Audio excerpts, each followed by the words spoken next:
des compétences un peu, je pense qu'il y a un niveau d'ouverture d'esprit, c'est-à-dire que des gens qui sont capables d'analyser leur environnement très rapidement, cette notion au temps aussi, c'est-à-dire que c'est des gens qui ont un timing qui est assez exceptionnel, qui sont capables d'analyser un nombre d'informations par seconde qui est assez extraordinaire et ils se sont entraînés pour ça. Et puis surtout, c'est des gens qui voient assez loin finalement, qui ne se projettent pas uniquement à la compétition du lendemain, mais qui sont capables aussi de voir un peu plus loin et potentiellement de retomber sur leurs pattes. En sport, c'est soit tu gagnes, soit tu apprends.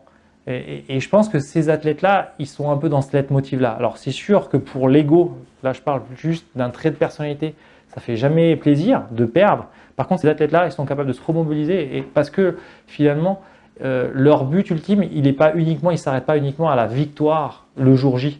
Leur objectif majeur, c'est de marquer l'histoire de son sport. Et marquer l'histoire de son sport, c'était d'aller le plus loin possible en fonction de ses capacités sportives, cognitives et des choses comme ça.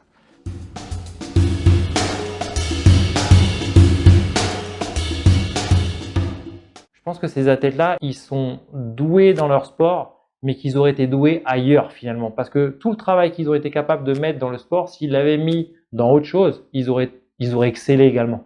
C'est-à-dire que c'est là le point commun. Alors, est-ce qu'ils auraient excellé dans le sport, dans un autre sport? Pas forcément, peut-être aussi, quelques-uns, mais je suis persuadé que ces gens-là, tu les mets en tant que chef d'entreprise ou c'est des gens qui sont capables finalement d'aller loin. Alors, chef d'entreprise, il manque peut-être le côté management, on va dire, parce que eux, ils ont l'habitude de se gérer eux-mêmes.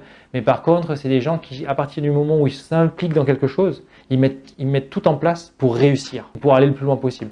Donc c'est là où je pense, ils ont une vraie endurance de force, en fait, une vraie endurance mentale qui serait utile dans plein d'autres secteurs. Et ce qui fait que souvent des athlètes de très haut niveau, quand ils basculent du côté professionnel, souvent c'est des gens qui sont performants. Ouais.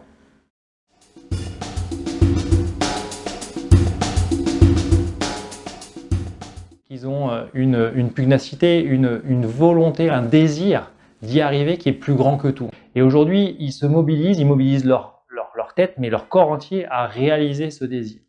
Et pour prendre l'expression d'une personne que j'ai pu rencontrer et qui accompagne certains de mes athlètes dans le sport, désirer c'est gagner en fin de compte. C'est-à-dire qu'au-delà de ça, ils font pas pour l'image que ça va renvoyer, ils font pas ça pour le coach, les parents, ils font avant tout pour eux, pour leur bien-être à eux. Et c'est cette motivation intrinsèque qui finalement est le meilleur moteur.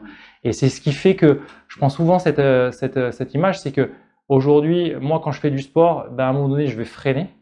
Ces athlètes-là, au moment où moi je vais freiner, eux ils vont accélérer. Ils vont pas freiner un peu moins, ils vont accélérer. Parce que leur désir d'aller encore au-delà, il est beaucoup plus important que finalement que l'aboutissement que ça a eu. Et ils font avant tout pour eux. La médaille, faut pas croire qu'un athlète aujourd'hui, avec tous les sacrifices que ça demande, il fait ça juste pour l'image de marque que ça va donner ou parce qu'il va recevoir un bonus financier à la fin. Il fait avant tout parce que c'est interne en lui et qu'il a vraiment envie de ce succès.